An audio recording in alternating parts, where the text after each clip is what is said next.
Siapa pernah rasa cepat penat masa puasa?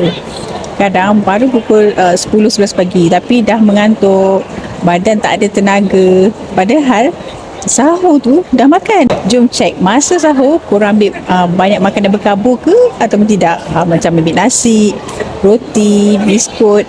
Semua tu kan makanan ni dia memang akan cepat buat kita rasa lapar balik dan auto rasa penat. So next time dua makanan ni wajib ambil masa bersahur. Yang pertama ambil sumber protein. Protein ni macam ikan, telur, tempe. Makanan ni kan dia bantu tenaga kita ni tahan lebih lama dan kurangkan rasa lapar dan juga badan kita akan jadi cergas.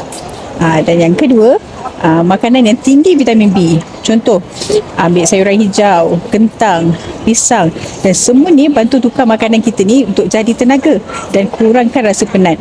Tambahan, kenalah juga minum air kosong secukupnya setiap hari. Kalau nak saya cadangkan sumber protein dan juga vitamin B kompleks yang selamat, terbukti dan berkesan, komen puasa, nanti saya DM.